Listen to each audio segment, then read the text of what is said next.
He didn't look like the founder of a bank, not to them. He walked in slow, quiet, worn boots scraping polished marble, a canvas sack hanging off one shoulder. Hoodie pulled over his head, not for style but for shelter, and as soon as he stepped through the doors of Redwood National Bank, the whispers began. Is he lost? Does he need help? No, he needs to leave. They didn't see a man. They saw a disruption. Because the hoodie in their world didn't belong to dignity, it belonged to danger. But they were wrong. This wasn't just an old black man. This was Clyde Freeman. And what he carried wasn't delusion, it was history. Inside that faded canvas bag, a charter from 1962, original building permits, ledger pages signed with his name, photos of 5 black men standing proudly in front of the very foundation they laid with their own hands. Back when the bank had a different name, back when black ownership meant fighting for space in a world built to exclude them. But that story had been buried. Redwood National had grown, taller, glossier, whiter, and along the way it forgot where it came from. Or worse, it chose to forget. So when Clyde walked in, they laughed. When he spoke, they mocked him. When he showed the proof, they called the police. Because sometimes the truth doesn't fit their version of the story, especially not when it comes in the form of an old black man in a hoodie. This is not just a story about injustice, it's a story about endurance, about legacy, about how memory can live through silence, and how silence, when broken, can change everything. Because Clyde didn't raise his voice. He didn't fight back with fists. He didn't storm the lobby. He stood. He remembered, and he refused to be erased. What happens when the man they laughed at becomes the name on the building? What happens when the hoodie they feared becomes the symbol of truth? And what happens when a black story once buried rises? This isn't just one man's journey. It's every story that was ever silenced, every name scrubbed from the record, every brick laid by black hands, only to be forgotten by white ledgers. But Clyde came back, not to take revenge, but to take up space, the space he built, the space they said wasn't his, the space that still remembered, even if they pretended not to. In today's episode of Silent Power Stories, we walk with Clyde. We sit beside him as they laugh. We watch as they try to humiliate him. And then we witness what happens when a black man in a hoodie holds the truth tighter than they hold their power. Because they thought they were laughing at the end of a story, but they were witnessing the beginning of a reckoning. Before you watch, remember this. Not all heroes wear suits. Not all protests are loud. And not all victories are televised. But this one is. Welcome to a story they tried to erase. But the hoodie walked back in, and the black story walked out stronger than ever. Clyde Freeman stood still outside Redwood National Bank. The faded gray hoodie hung low over his brow, his breath slow and steady in the crisp Virginia air. The canvas bag on his shoulders sagged with unseen weight, worn at the seams like it had walked through a lifetime of silence. People passed without a glance.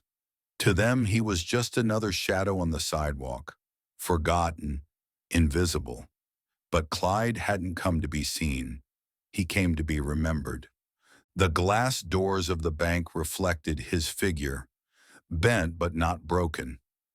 Inside, the air conditioning hummed over the soft murmur of small talk, keyboard taps, and the occasional fake chuckle from a teller trying to sound interested. Wealth lingered in every marble tile. Clyde's boots cracked at the soles, stepped forward slowly, each footfall drawing a whisper from the polished floor. No one looked up. That was the thing about ghosts. They were easy to ignore. Clyde took in the building, eyes scanning every corner like he was reading an old story written in stone and drywall. 47 years ago, he laid the first tile here with his own hands. Back then, it wasn't Redwood National.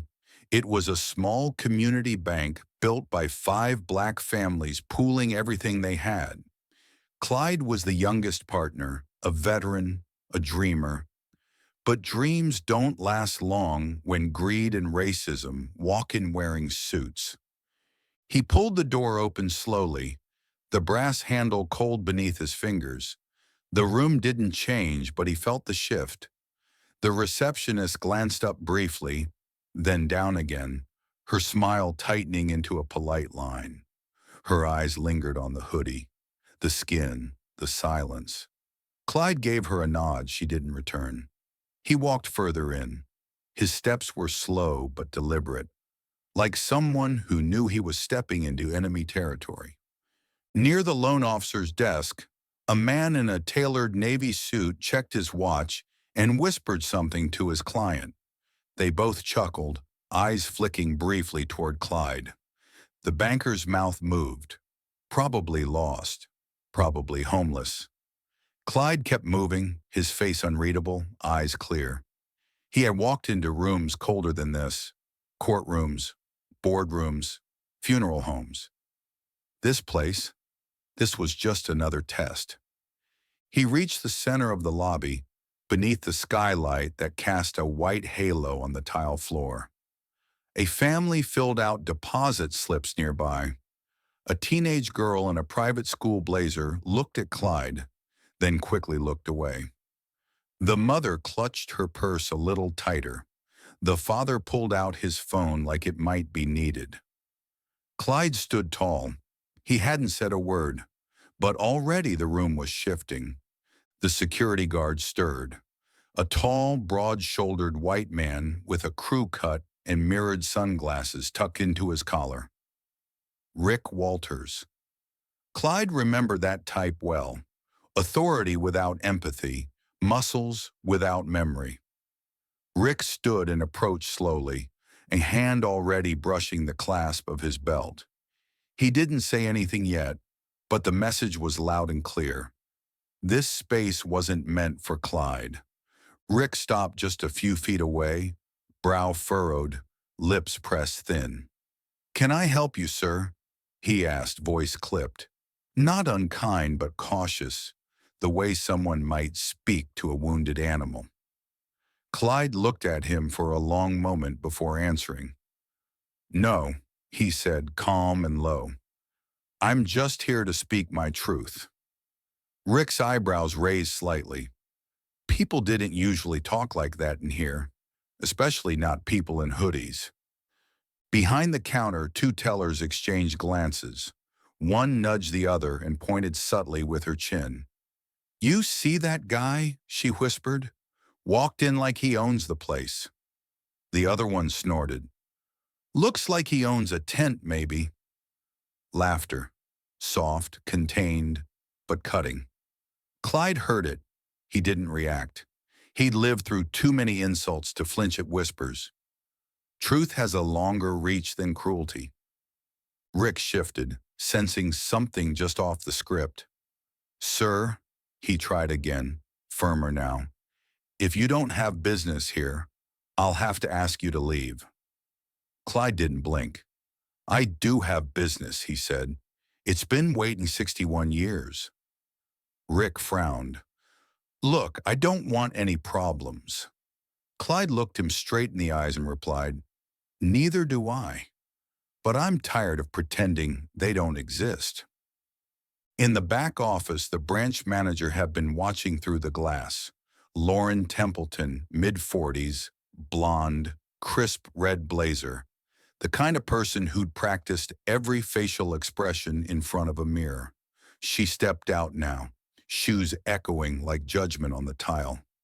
"Is there a situation, Rick?" she asked, all polite concern. "No, ma'am," Rick said. "Just a gentleman with a message." Her eyes landed on Clyde, not warm, not hostile, just calculating. Lauren smiled thinly and turned toward Clyde. Sir, if you're lost, we'd be happy to help direct you. Clyde raised a hand gently, stopping her words mid-sentence. I'm not lost, he said. This place is. A pause fell. Not heavy, not loud, but enough to hush the chuckling, enough to make a few people look up. I came, Clyde continued, to remind this bank of the foundation it was built on. Lauren's smile flickered. I'm sorry, I don't follow. Clyde dropped his bag on the floor with a soft thud. He reached down slowly, his movements measured. The room tensed. The guard leaned slightly forward. But Clyde only pulled out a thick, yellowed folder, its edges frayed, corners curled. He held it up like a preacher lifting scripture. This, he said, is the deed, the original charter, and it bears my name. Silence. A full, complete silence that hung for a heartbeat too long. Then a single laugh, dry and skeptical, from a young man in a Hugo Boss suit standing near the coffee machine. You're joking, he muttered. Clyde turned to him, voice steady. Do I look like I'm here to entertain? The man didn't answer. Clyde's gaze moved on, sweeping across the crowd that had begun to gather. The hoodie no longer looked invisible. It looked inevitable. Rick stepped forward again. Sir, even if you have documents, that doesn't give you the right to be here? Clyde cut in. To stand on the floor I helped build? To speak in a building founded with my name on the door until it was quietly wiped off by the stroke of a pen? His voice didn't rise. It didn't need to. The truth did the heavy lifting.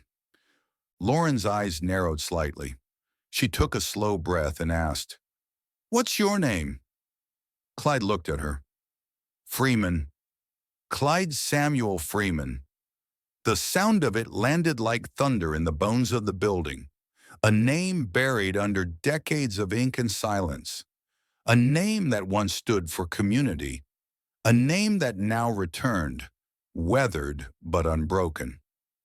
Behind her desk, a young associate quietly searched the name in the archives. Her fingers hovered over the keyboard, hesitant. Then her screen lit up, and what she saw made her blood run cold. She looked up at Lauren, then back at the screen. Ma'am, she whispered, he's not lying. More murmurs, a shift in the crowd. Some customers looked nervous, others intrigued, and a few ashamed. Clyde stood there, hoodie still on, bag at his feet, truth in his hands. He didn't gloat, didn't posture. He simply waited. Because ghosts don't haunt places, they return to claim them. Outside, the wind picked up. A few leaves skittered across the sidewalk, tapping at the glass like fate knocking on the door. Inside, the man they'd tried to erase stood silent but strong, as if every breath he took reminded the world that history doesn't forget. It just waits. And on that cold lobby tile, under the bright white lights of institutional power, a single black man in a ragged hoodie stood and spoke the words they thought they'd buried. This bank is mine. Clyde's presence in the lobby was like a crack in polished glass, too small to notice at first, but growing with every second he stood there. Most customers barely looked up from their phones, but the ones who did frowned. Because in their world, a black man in a faded hoodie wasn't supposed to stand still. He was supposed to be moving, quietly, quickly, invisibly. Clyde didn't move. And that's when the first strike landed, not with fists, but with looks. Tori Whitman, 29, MBA from Georgetown, daughter of a real estate mogul, clicked her tongue behind the counter. Security, she whispered to the guy next to her, never breaking eye contact with Clyde. He doesn't belong here. The guy, Chad, knew, eager to please, didn't ask why. He just nodded and picked up the phone. For them, Clyde wasn't a customer. He was a situation. Rick Walters adjusted the holster on his belt and approached with the casual aggression of a man who'd done this before. "Can I help you, sir?" he asked, though his tone said, "You don't belong here." Clyde turned his head slowly. "I already told you. I'm here to take back what's mine." Rick gave a little smirk, the kind that always came before someone got dragged outside. "Right," he muttered. "You and every other YouTube prophet." Behind Clyde, a couple waiting in line for a cashier shifted uncomfortably. The man whispered, "What's going on?" The woman replied, "Some homeless guy thinks he owns a place." They both chuckled softly. Their child stared at Clyde with wide, unblinking eyes. Not afraid, just curious. Children have a way of sensing when grown-ups are lying. Rick stepped closer. "You need to leave," he said. "Now." Clyde didn't budge. "I will," he said, "when the truth is finally heard." Rick's eyes narrowed. "Don't make me call the police." Clyde looked him dead in the face. "Do what you have to do. Just make sure they bring someone from property records." It wasn't a threat. It was a challenge. At the far end of the lobby, an older woman in pearls whispered, "This is ridiculous." She dropped her deposit slip on the counter and turned to leave. "They just let anybody in now?" The teller didn't answer. Her hands were frozen on the keyboard, watching Clyde like he might catch fire. Tori stepped out from behind her desk, heels clicking like a metronome of entitlement. "Sir," she said loudly, "we've asked you to leave. This is a private banking facility, not a—" She paused, searching for a polite word. "Not a place for disruptions." Clyde looked at her. "You sure about that?" he asked. "Because I remember a time when this building welcomed every working man with a dream, until those dreams got bought out." A few people glanced around now, like maybe this wasn't just an outburst, like maybe there was something under all that dust and denim and defiance. Clyde reached into his canvas bag slowly. Rick tensed, hand on his weapon. Clyde pulled out a folder, thick, yellowed, bound with string. "What's that?" Tori asked. "Proof," Clyde said. Rick snatched it before Clyde could open it. "You're done," he snapped. "Let's go." But the folder slipped open in his hand, and a black and white photograph fluttered to the floor. It landed face up. In the photo, 5 black men in front of a small brick building, holding a sign that read, "Freeman and Sons Community Bank, 1962. One of them, much younger, smiling, was Clyde. No one spoke. The air in the lobby turned thick. Tori stepped back slightly, face tightening. That doesn't prove anything." Clyde crouched down slowly, picked up the photo, and held it up. "Then maybe this will," he said, pulling out the original deed of incorporation. His name, printed clean in ink, faded but legible. Clyde S. Freeman, co-founder. Lauren Templeton had returned to her office but was now standing in the doorway, arms crossed. She looked at the photo, at the folder, at Clyde, then back to Rick. "Let's not escalate," she said. "This may be more complicated." Rick didn't like that. He liked orders, not uncertainty. "He's causing a scene," he muttered. Lauren nodded. "Yes, but scenes often have reasons." In the far corner, a teenage boy took out his phone. Not to film, not yet, but to Google. He typed Freeman Bank Richmond and hit search. The first result made his eyebrows rise. He showed it to his mom. She took the phone, read the screen, and suddenly looked very uncomfortable. Tori wasn't done. "Even if this was true," she said, "this is a legal matter. You can't just walk in and claim ownership based on ancient paperwork."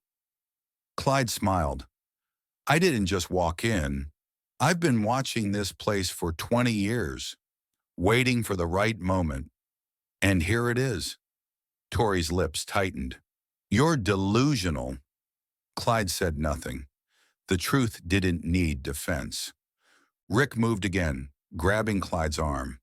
This time Clyde didn't resist, but his bag fell, hitting the floor with a heavy thud. Something metallic inside shifted. What is that? Rick demanded. It's history, Clyde said. The kind your bosses buried so deep, they hoped no one would remember. The metallic sound had drawn more attention. Now 3 more customers were recording. One man whispered, "This is going viral." Another said, "He's either a fraud or the realest story this bank's ever seen." The line between truth and myth was blurring. But Clyde, he wasn't shaken. Lauren stepped forward again. "Mr. Freeman," she said carefully, "what exactly is your intention today?" Clyde straightened up, his voice unwavering. "To be seen, and to make sure this bank remembers what it tried to forget. I'm not asking for pity. I'm demanding recognition." Silence followed his words, the kind of silence that only follows something undeniable. Even Rick lowered his hand from his belt, just for a moment. The photo, the folder, the quiet certainty in Clyde's eyes. It was all too real. Then a customer in a tailored suit broke the moment. "So what?" he barked. "Even if you built it, it's not yours anymore. That's how the world works." Clyde turned toward him slowly. "Then maybe the world needs fixing," he said. The lobby wasn't mocking anymore. No more laughter, no more snide glances, just eyes, watching, calculating, beginning to question the story they'd been told. And as Clyde reached down to zip his folder shut, a small smile crept across his face. The first strike had been thrown, but not by him. By the people who'd underestimated a black man in a hoodie. The next morning, Clyde returned.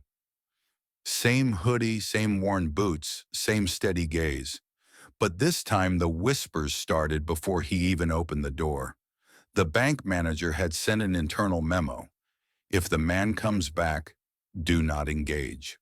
Call security. No one questioned it. No one asked why. They didn't need to. The assumption was baked in. Black, poor-looking, persistent.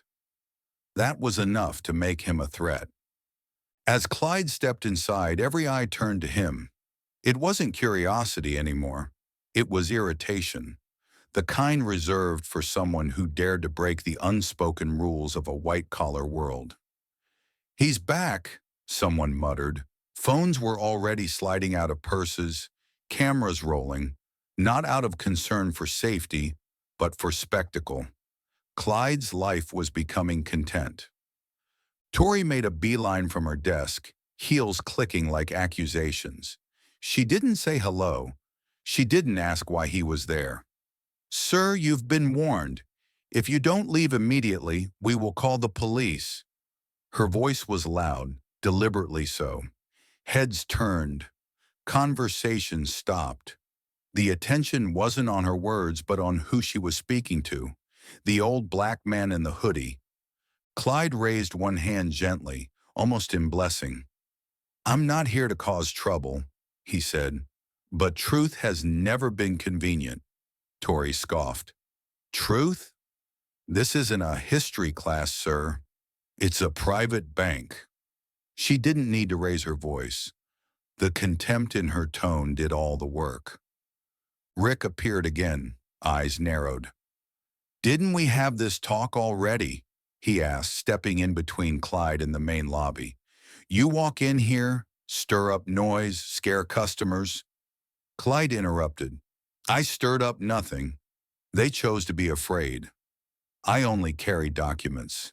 They carry assumptions." A customer near the counter, white, mid-30s, expensive suit, rolled his eyes and muttered, "Another professional victim." The woman beside him laughed quietly. Look at him. Bet he doesn't even have a checking account. Neither of them noticed Clyde looking right at them. He didn't glare. He didn't flinch. He just watched, and that bothered them more than anything else. Lauren Templeton came out from the back, arms crossed. Mr. Freeman, she began, rehearsed and mechanical. As I said before, if you believe you have a legitimate claim, there are legal avenues. This isn't the place. Clyde nodded slowly. It used to be, until they took it.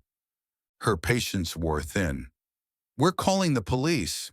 She nodded at Rick. He reached for his radio. Clyde didn't move. He simply placed his bag on the floor again. Then they'll need to see this too. From inside, he pulled a small plaque. Old tarnished brass. The kind you find mounted on stone. The inscription, Redwood Community Bank, established, 1962. Clyde S. Freeman, founding partner. The room went still. Again. Tori's voice rose, this time not with authority, but with indignation. That proves nothing. Anyone can make a plaque. Her voice cracked slightly, because she wasn't talking to Clyde anymore. She was trying to reassure the room, and herself. Rick moved in, quick, aggressive. Time to go, sir. He grabbed Clyde's arm, not hard but rough enough. Clyde didn't resist, but the bag tipped over, and a stack of aged papers spilled out. Charters, contracts, original blueprints of the building. One stamped approved, City of Richmond, 1961. Laughter broke out, but not from Clyde, from Rick. You think this is how the world works? He said, kicking one of the documents. You wave around some dusty files and we hand you a bank? His voice echoed in the lobby. You're nothing but a delusional old man in a hoodie. That was the moment, not the paperwork, not the history, but that sentence. It echoed louder than anything else. Phones were still recording. A woman near the window gasped. A teenage boy muttered, "Damn!" A few people stepped back, not out of fear of Clyde, but fear of being part of the fallout. Clyde crouched down, collected his papers slowly. The motion was careful, quiet, like he was picking up pieces of a story the world kept trying to throw away. He didn't argue, didn't fight back, but the way his hands moved, the care, the reverence, was louder than any speech.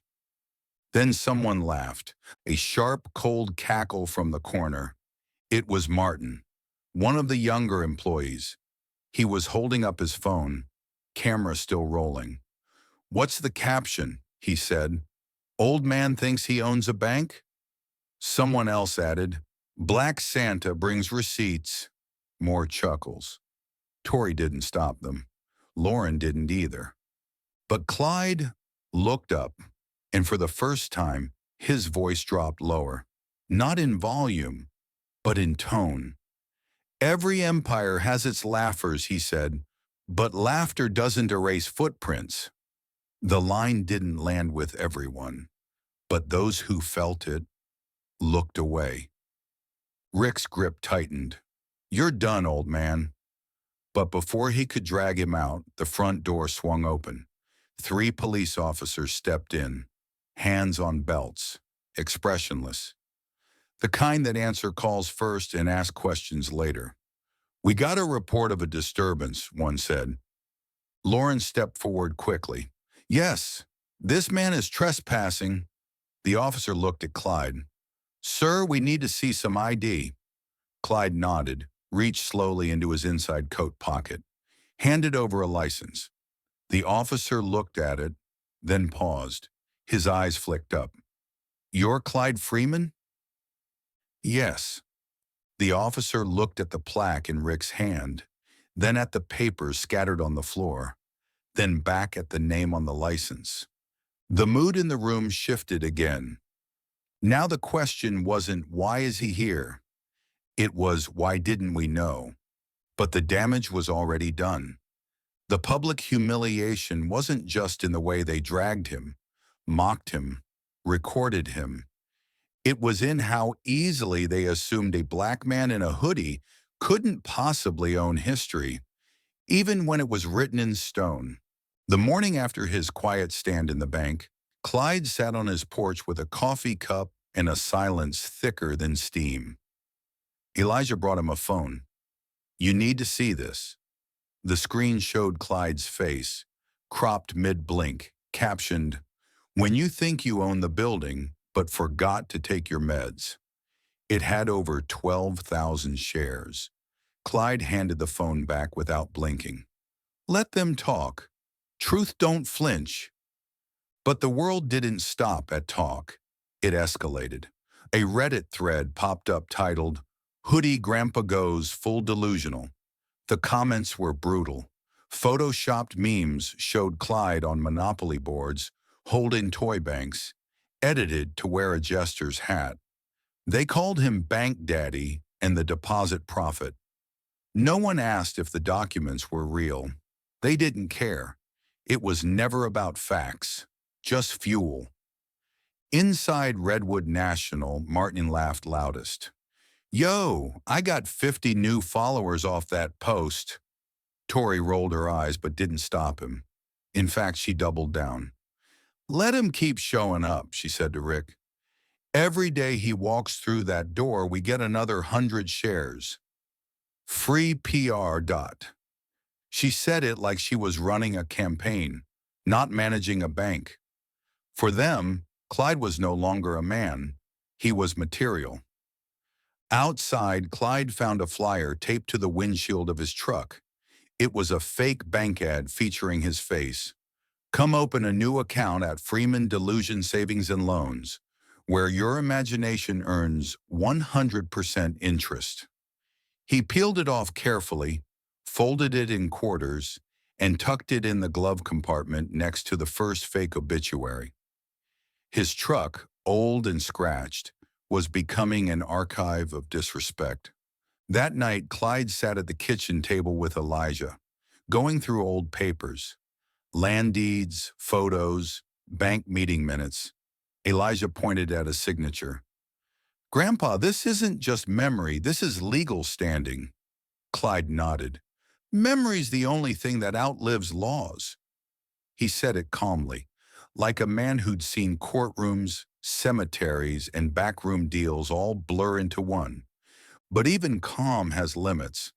The next morning, Clyde opened his mailbox and found a small white envelope. No return address. Inside, a single piece of paper, printed in bold. "Keep showing up, and you won't go home." Beneath the words, a blurry screenshot of Clyde standing alone in the bank lobby.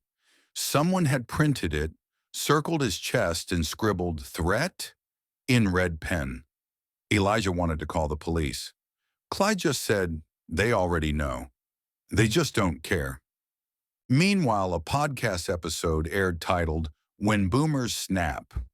The host spent 20 minutes mocking Clyde's bank fantasy, comparing him to conspiracy theorists and flat earthers. They didn't mention his military record, or the notarized founding documents, or the fact that the original 1962 charter still bore his name. They didn't need to. The hoodie did all the talking for them. That same day, Clyde's property was vandalized. Someone spray-painted the phrase, "Get a job, old man," on his front fence. When Elijah came over to help clean it, Clyde stood still. "Leave it," he said. "Let them see what fear looks like when it runs out of excuses." Elijah didn't argue. He just picked up the hose and sprayed the paint off anyway. Some stains, he knew, would never fully fade. Back at the bank, Rick wasn't satisfied. He contacted a friend at the local precinct and had Clyde's license plate flagged. The next night, Clyde was pulled over 3 blocks from his house. 2 officers, 2 flashlights, 0 reasons. "You match a description," they said. Clyde handed over his ID without a word. When they let him go, one muttered, "Should have just stayed home." Clyde didn't respond. He'd heard that phrase before, in different uniforms, different decades. Online, the smear campaign took a darker turn. Someone created a fake LinkedIn account claiming to be Clyde Freeman, CEO of Fantasy Banking Inc. The posts were absurd, quotes like, "I built the first ATM with my bare hands, and money is just a state of mind." People laughed. They shared. They hashtagged. And through all of it, Clyde stayed quiet. But silence is not the same as surrender. In a small office downtown, Aisha Grant stared at her laptop screen.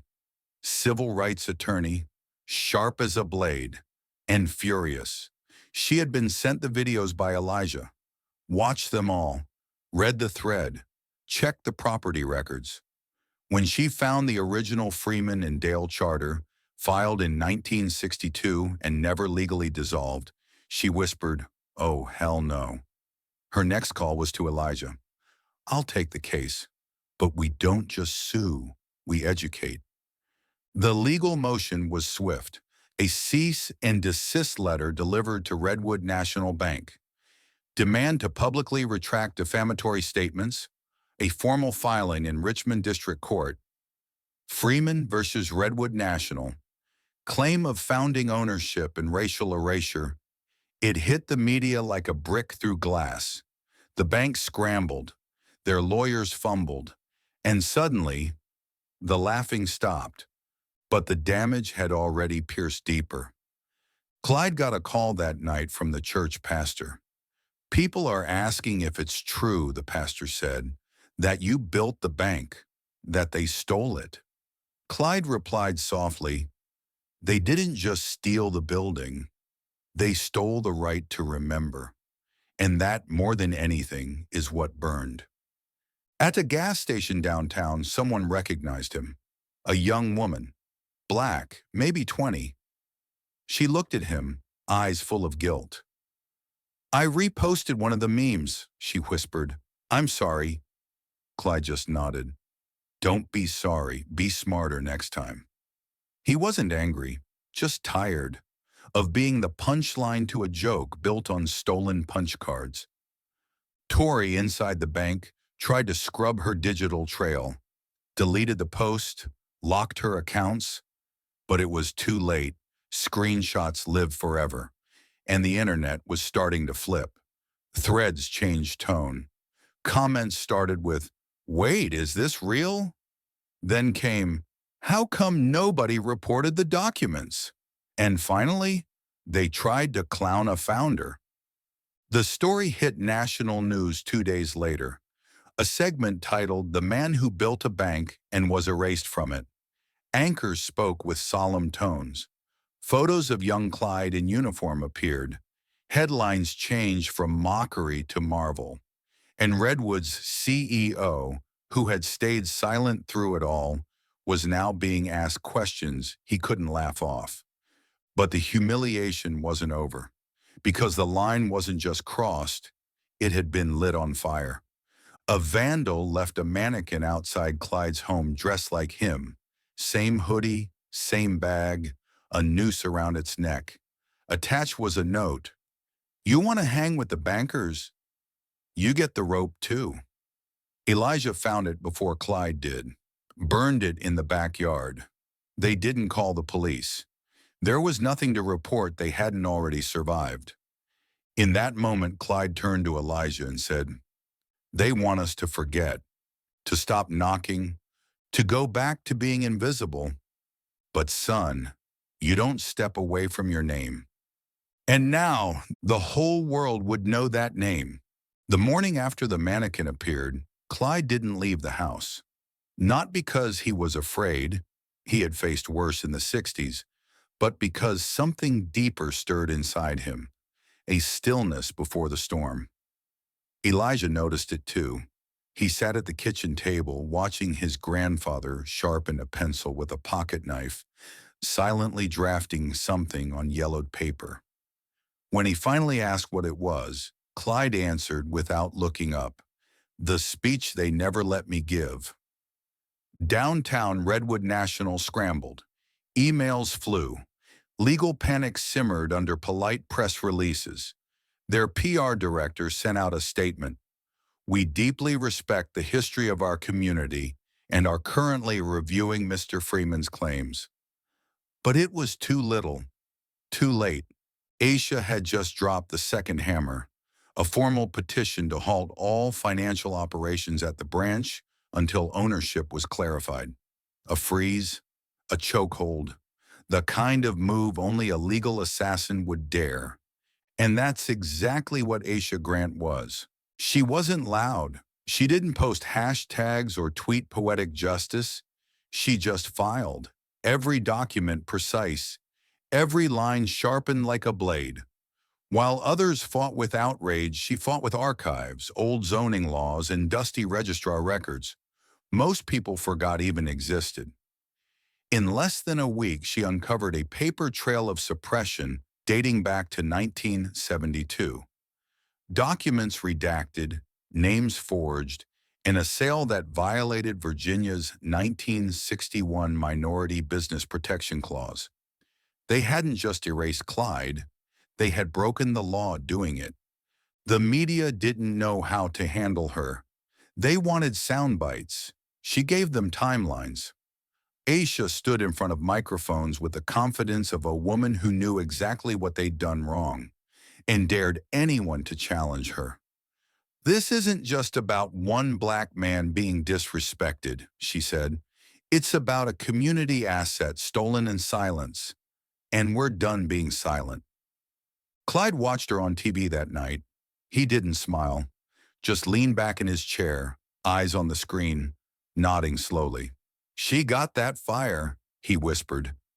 Elijah sat next to him, scrolling through his phone. You're trending again, he said. Clyde didn't even look. Let them talk. We're building something louder than likes. The next day, something changed. For the first time in 51 years, the name Freeman appeared on the front page of the Richmond Times.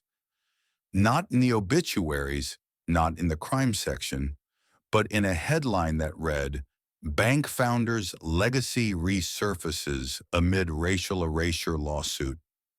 Below it, a photo of Clyde, hoodie on, eyes sharp, looking like a monument they forgot to build. The bank's corporate office panicked. They flew in top legal counsel.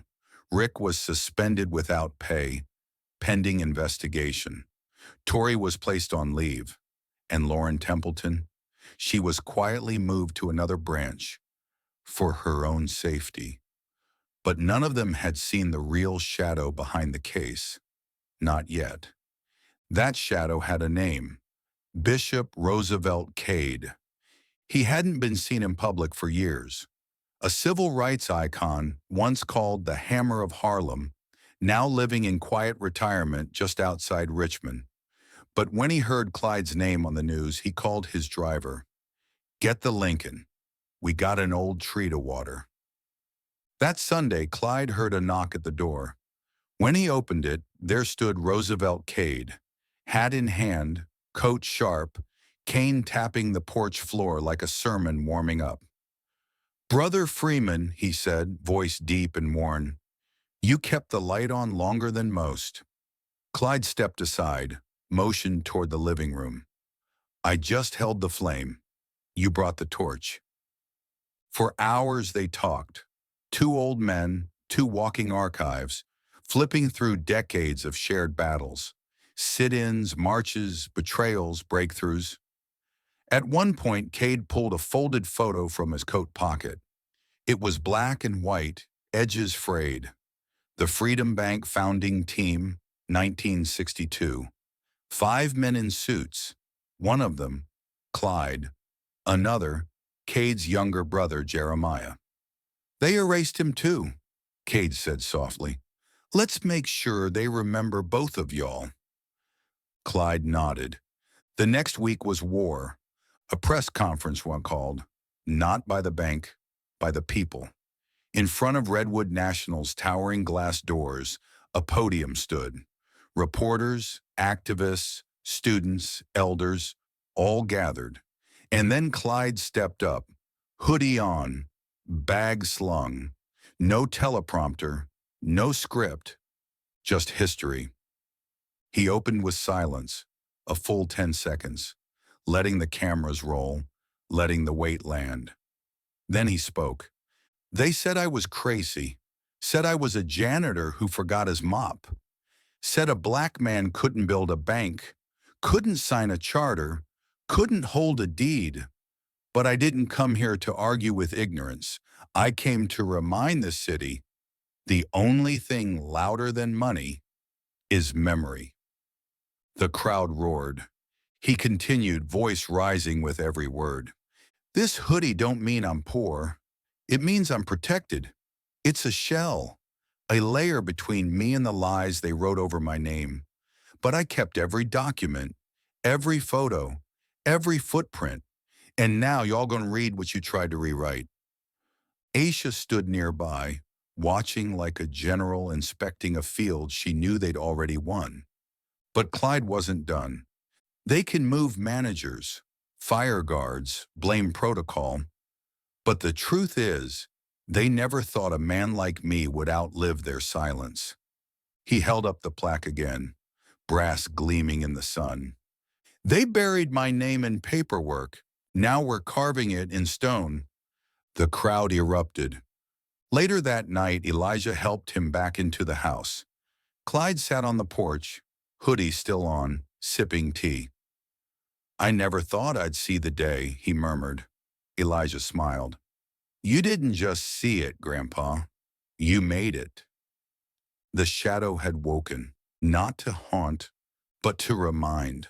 Redwood National didn't collapse in a day. Like any institution built on image, it cracked quietly, then caved publicly. The first signs weren't sirens but silence.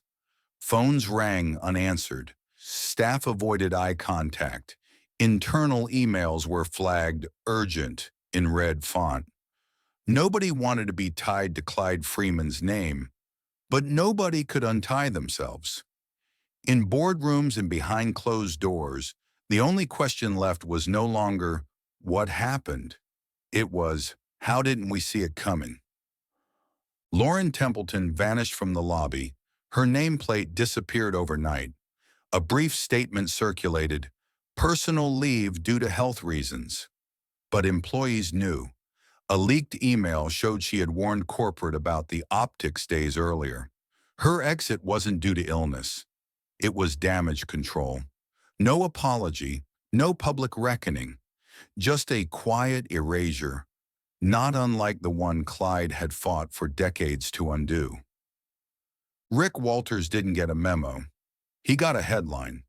Body cam footage surfaced from a prior traffic stop involving Clyde.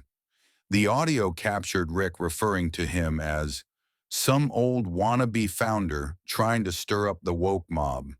The clip made the rounds fast. He was suspended, then terminated. His exit wasn't covered in silence. It was met with a storm. Lawsuits followed, not just from Clyde, but from others Rick had silenced before. Tori tried to lie her way out. She issued a polished statement online. I support every customer's right to be heard. But screenshots proved otherwise. Her private group chat messages read, Clyde's about to be the next TikTok punchline. The internet doesn't forget. Hashtags turned on her.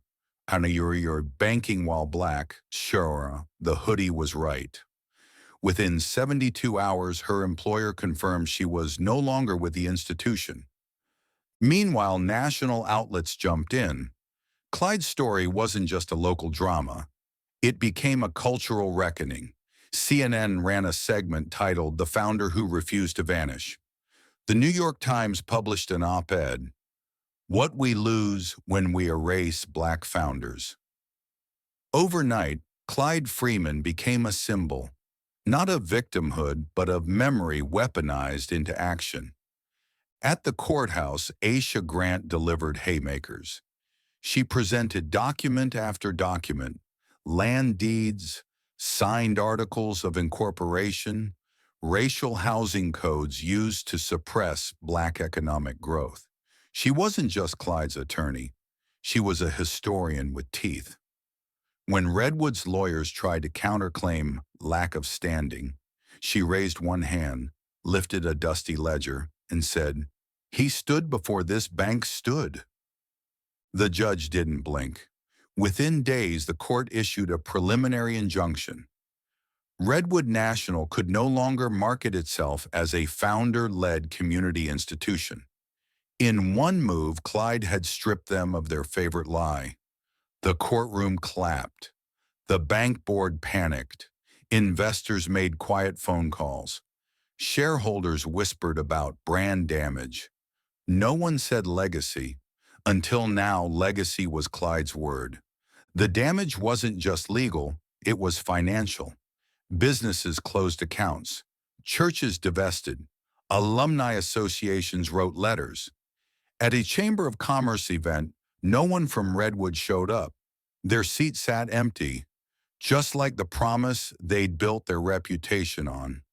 A hollow chair for a hollow narrative. And yet Clyde remained still. He never yelled, never gloated. "Let the papers speak," he said. "Let the silence finish its own sentence." But he didn't stay home either. He walked, every morning, past that same bank, hoodie zipped, eyes forward. Some waved, some turned away, but everyone recognized him now. One morning, a child walked beside him, maybe 10, maybe 12, hoodie on, scuffed shoes. "They said you built that place," the boy said, pointing at the bank. "Is that true?" Clyde smiled.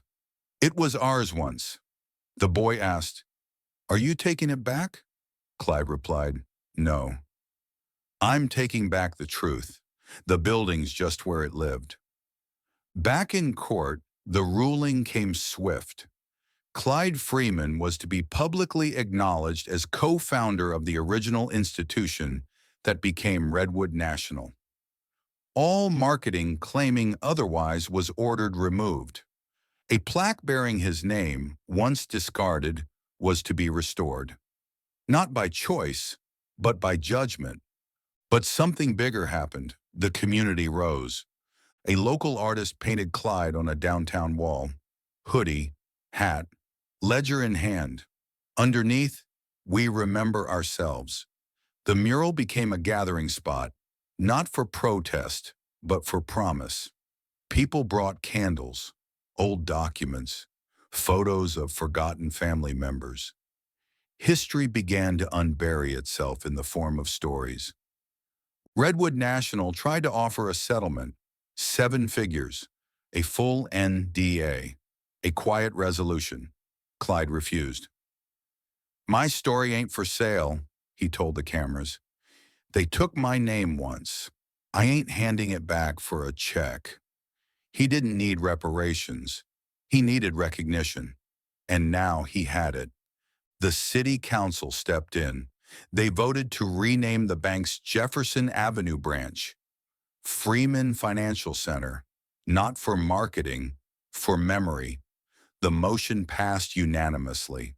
On unveiling day, Clyde stood beneath the new sign with Elijah, Aisha, and a crowd of over 200 people. Some who once mocked him, some who once ignored him, all now bearing witness. He wore the same hoodie, didn't say much, just looked up at the sign, then back down at Elijah. "They tried to bury us," he whispered. "Didn't know we were seeds." A reporter asked, "Mr. Freeman, how does it feel?" Clyde looked at him. "Feels like I outlived the lie." Redwood National's CEO, Wexler, resigned. Not in disgrace. He claimed early retirement. But people knew. The timing was no coincidence. He left behind a company that had finally told the truth, by force. The final stroke came when Clyde was invited to speak at the Smithsonian. He stood beside a display that held his original bank documents, his ledger, and his hoodie, framed in glass. The exhibit was titled "Reclaimed." black builders in the America that forgot them. He told the audience, "They said I didn't belong. Then they said I forgot. Then they said I lied. But here I am, still standing, still walking, and now they remember." In the crowd, a young woman wiped her eyes. Her grandfather had once worked with Clyde in the 60s. She had no photos, no papers, but now she had proof. Not just that he existed, but that he mattered.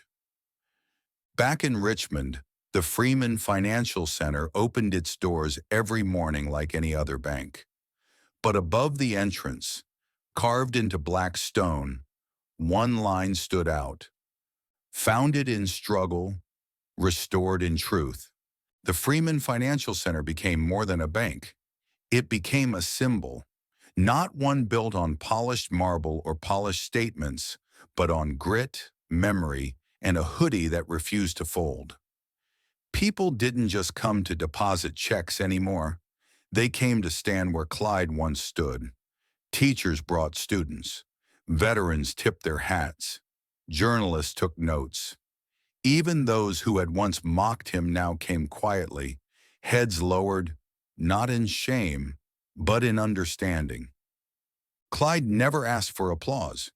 He just kept walking each morning down Jefferson Avenue. Same hoodie, same calm. Some greeted him like an old friend. Others nodded from afar.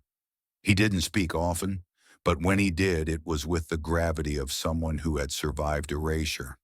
His voice was soft, but it hit harder than any microphone ever could. One afternoon, Elijah walked beside him. "Grandpa, I've been thinking," he said. "We should build something new, a foundation, scholarships, legal aid for other black business owners who were pushed out like you." Clyde paused, looking up at the old Freeman sign etched in stone. "Don't build it for me," he said. "Build it for the ones who never made it back." A week later, Clyde stood before a room full of law students at Howard University. He didn't bring slides. He brought stories. "You won't always get justice in the courtroom," he told them. "Sometimes you gotta walk it back in through the front door." The room was silent until a young woman in the back stood up. "You reminded us why we chose law," she said.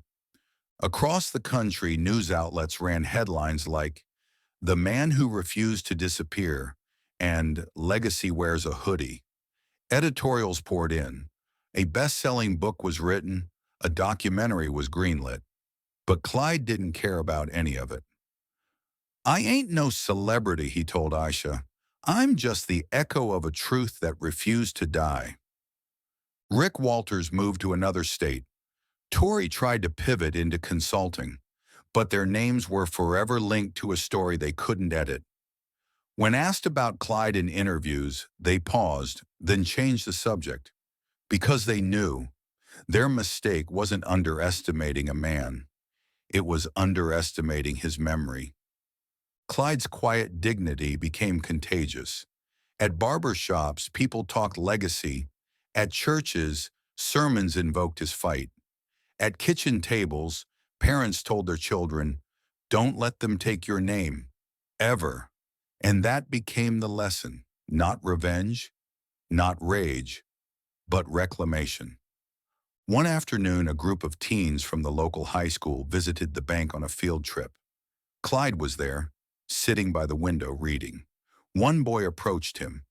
"Sir," he said nervously, "my dad said you fought the whole system and won." Clyde looked up, smiled faintly. "I didn't fight it. I outlived it." Aisha's foundation, the Freeman Fund, launched with a clear mission: to uncover buried black business histories across the South. Within a year, they restored land rights to 3 families in Georgia, 2 barber shops in Mississippi, and 1 black-owned paper mill in Alabama. Each victory whispered back, "He opened the door." But for Clyde, the biggest win wasn't in headlines or lawsuits. It was in the day he walked past the teller desk, and Martin, the young man who once laughed and filmed him, stood up, removed his cap, and said, "Mr. Freeman, I was wrong." Clyde didn't gloat, just nodded. "It takes strength to admit that," he said. "Don't waste it." In church one Sunday, the pastor referenced Clyde during service. He didn't shout. He didn't fight dirty. He stood still until the world moved around him. Congregants clapped, but Clyde just bowed his head. He didn't come for praise. He came to remember those who couldn't speak anymore. The lesson rippled further. Universities added Clyde's story to curriculum. Civil rights classes discussed it alongside the sit-ins and bus boycotts. Young activists carried his face on signs next to Malcolm, Rosa, and Baldwin. Not because he was famous, but because he made the impossible feel tangible. But it wasn't just about race, it was about dignity, a lesson in holding your ground when the world insists you move, in the power of documents, in the resilience of presence, and yes, in the strength of a black man in a hoodie. Elijah graduated law school with honors.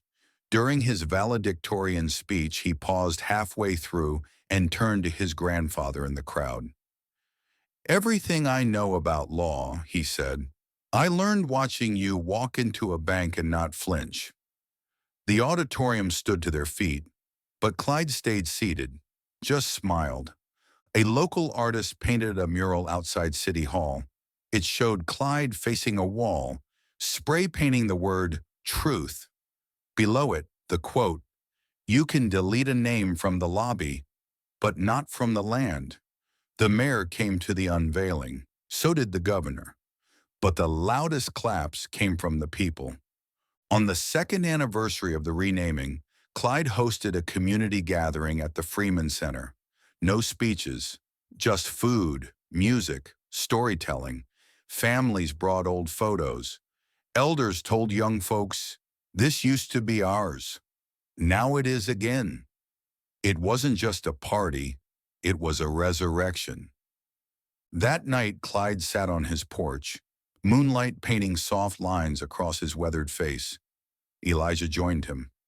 "What now?" he asked. Clyde didn't answer right away. He took a sip of sweet tea, eyes scanning the quiet street. "Now," he said, "we keep walking, and we make damn sure they remember where we started." And that was the final lesson. Legacy isn't loud, it's steady. It's the sound of boots on pavement, of doors opening that used to stay shut, of a black man in a hoodie refusing to be erased. The sidewalk outside Freeman Financial Center was quiet in the morning light. The same building once filled with whispers and sneers now sat still, respectful. The brass letters spelling Clyde's name shimmered in the sun, polished by hand, touched daily by strangers who now knew what they once refused to see. A security guard stood at the front. Different guy now, younger, black. He tipped his cap when Clyde passed. "Morning, sir." Clyde nodded, hoodie pulled up. "Morning." Clyde didn't need the attention anymore. He never really did. What mattered now wasn't who watched, it was who understood. People didn't stop him for selfies. They stopped him for stories. "My grandfather told me about you," a teenager said once, eyes wide. Clyde chuckled. "Tell him I'm still standing." They both smiled, because history, when claimed, doesn't end. It walks, breathes, waits to be passed on. A new plaque had been installed beside the entrance. Founded 1962 by Clyde S. Freeman, reclaimed 2025 by Truth. Visitors ran their fingers across the etched letters like reading Braille from a deeper century. School tours came through weekly. Some students expected a statue. Instead, they met the man in real time. Hoodie, quiet voice, eyes like steel. Living proof that legacy doesn't need permission. The hoodie never changed. Faded gray, frayed at the cuffs. Same one from the first day he walked into Redwood. A museum offered to display it. Clyde said no. This ain't a relic, he told them. It's still working. It had become armor, banner, a walking contradiction to everything they assumed blackness should look like in a bank. One morning, Elijah walked beside him again. "Grandpa, you ever think about what would have happened if you never went back?" Clyde stopped at the corner, looking at the building from across the street. "All the time," he said. "That's why I did." Because what scared him more than failure was silence. The hoodie appeared on murals, in student sketches, on T-shirts worn at community rallies, not for fashion but for respect. It wasn't just cloth, it was testimony, a reminder that dignity doesn't wear ties. It walks into rooms that tried to forget it and demands to be heard. Clyde sat in on board meetings now, not as a novelty, as a founding voice. When he spoke, people leaned in. When he said no, they listened. He didn't try to run things, just made sure nobody forgot how they started. "We don't build off of lies," he told the board once. "We build off of blood, time, and truth." Evenings came slower now. He spent them on his porch, radio low, tea warm. Neighbors passed by and waved. Some still called him Mr. Freeman. Others called him the man with the bank. Kids just called him the hoodie guy. He loved them all equally. He'd become a landmark people could talk to. The Smithsonian sent another request. This time they didn't ask for the hoodie. They asked for his words. Clyde sent them a handwritten letter, 4 pages, no edits. The last line read, "A legacy isn't something you leave behind. It's something you carry forward, even when no one else will." And people carried it. The Freeman Fund grew. Hundreds of applications, dozens of grants. Storefronts once closed reopened under Black ownership. A barber shop, a bookstore, a soul food cafe named Hoodie and Grit. Every one of them had a framed photo of Clyde somewhere inside. Not for decoration, for direction. When Clyde turned 80, the city declared it Freeman Day. But he didn't show up to the parade.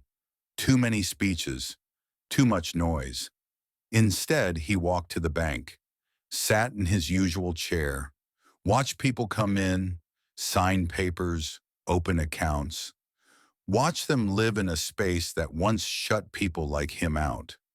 That was celebration enough. One afternoon, a reporter found him sitting outside the bank. "Mr. Freeman," she asked, "do you think what happened here will ever happen again?"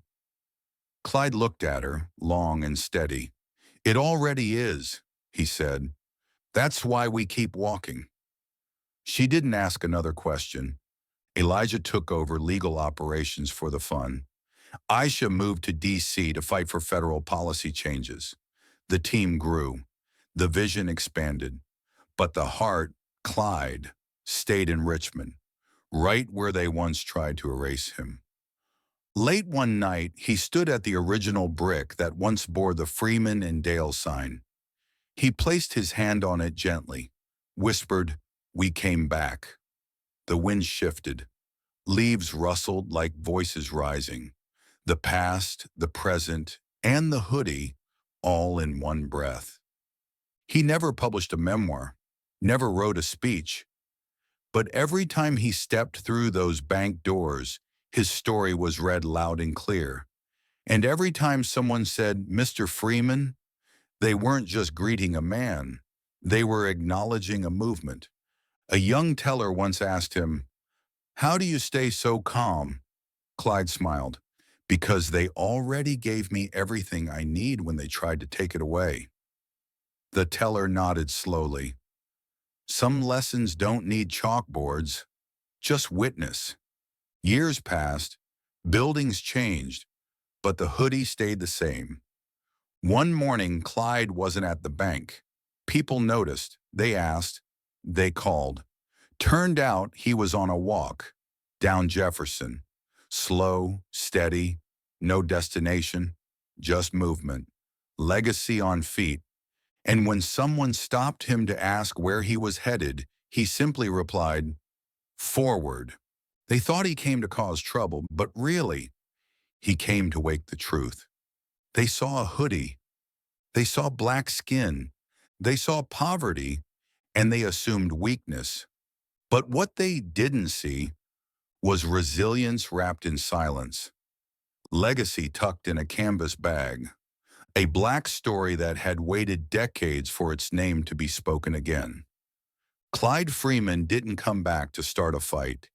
He came back to finish a sentence that was never allowed to end. And in the end, he didn't just walk into that bank, he walked into history. He showed the world that memory, once recovered, is more powerful than any wall they can build. That a man in a hoodie, with paper and truth, can do what force and money never could. Change the story. If you felt something watching this, if you saw your father, your grandfather, or your own reflection in Clyde, then don't let this just be another video that fades into your feed. Share it, talk about it, carry it forward, because every time we tell these stories, we take back something that was stolen. Our place, our name, our voice. This has been Silent Power Stories, where we don't shout to be heard, we stand to be remembered. Thank you for watching. We're honored you walk this road with us. Don't forget, subscribe to see more Black stories behind the hoodie. Turn on the bell so you never miss what comes next.